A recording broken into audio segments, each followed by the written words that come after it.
Have you ever walked into a room and felt like everyone was staring at you? Maybe you spilled coffee on your shirt or stumbled over a word in a meeting. Suddenly, you feel like you've become the center of attention. That feeling is so common that psychologists have a name for it: the spotlight effect. And today we're going to break it down. What is it? Why does it happen? And how to stop letting it control your confidence. Welcome to our channel, the place where future billionaires come to get inspired.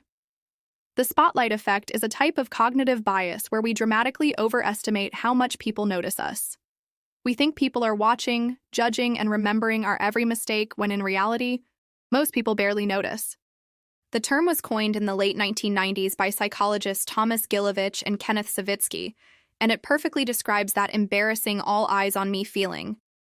In a famous experiment, researchers had college students wear an embarrassing t-shirt, one with a giant picture of Barry White on it. The students were mortified.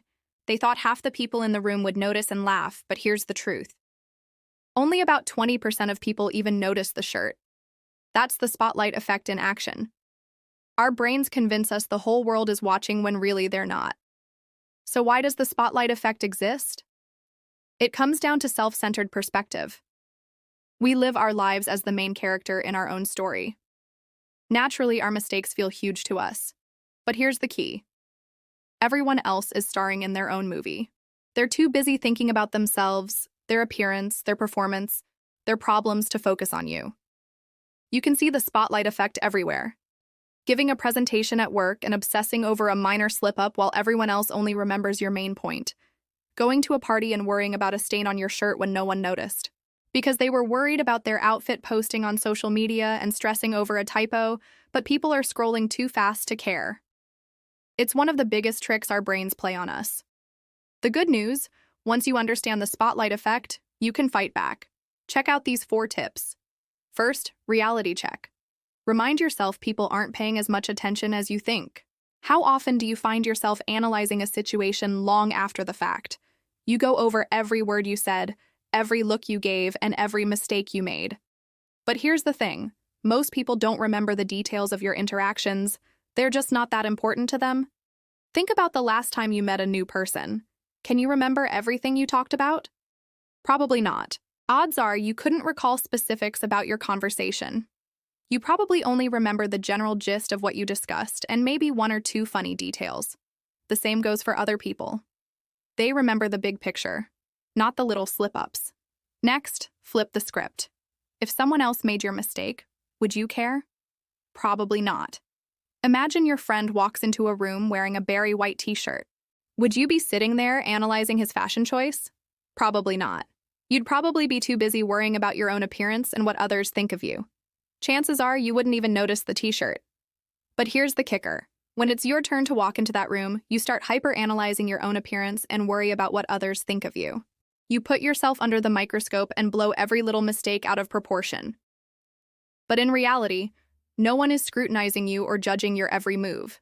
So the next time you catch yourself slipping into the spotlight effect, ask yourself, would I care if it was someone else? If the answer is no, then let it go. Third, focus outward. Instead of worrying about yourself, shift attention to others. Are you stuck in your head, feeling like everyone's watching? Try shifting your focus outward. Start asking questions and engaging with those around you. When you're stuck in the spotlight effect, it's easy to forget that other people have their own problems and biases to deal with. They're not sitting around judging your every move. So the next time you find yourself worrying about what others think, try shifting your attention to them. Ask some questions. Listen actively and engage in the conversation. Not only will this help you break free from the spotlight effect, but it'll also make your interactions more meaningful. You'll be seen as a caring and empathetic person, which is definitely something worth striving for. Last, embrace imperfection. Mistakes actually make us more relatable, not less. Do you always have to have the perfect response? The most polished presentation? The cleanest white shirt? Stop putting so much pressure on yourself. Everyone makes mistakes. It's what makes us human. In fact, our flaws and imperfections are what make us more relatable and likable. When you embrace your mistakes and imperfections, you become more approachable and people will be drawn to you. Plus, by focusing on being perfect, you're taking your attention away from the here and now and placing it on some unrealistic standard that you're unlikely to meet. So the next time you find yourself stressing over a mistake, take a deep breath, laugh it off, and move on. Remember, people are more attracted to those who are comfortable in their own skin, not those who are constantly trying to hide their flaws. But the truth is, you're not the center of the universe. We know it feels like it sometimes, but you're not. People are too busy worrying about themselves to judge you. Your appearance, your mistakes, and your quirks. These things are like grains of sand in the grand scheme of things. They may seem huge to you, but to others, they're just a minor blip on the radar. The spotlight effect can be a frustrating and embarrassing experience, but it doesn't have to control your life. By understanding the bias and following these tips, you can learn to quiet the inner critic and embrace your true self. So the next time you feel the heat of the spotlight effect, take a deep breath, laugh it off, and move on. The world isn't watching nearly as closely as you think. And that wraps up another video from our channel, the place where future billionaires come to get inspired. If you enjoyed this episode, hit the like button and subscribe if you haven't already. This is your host. And until next time, keep learning, keep growing, and above all, keep hustling.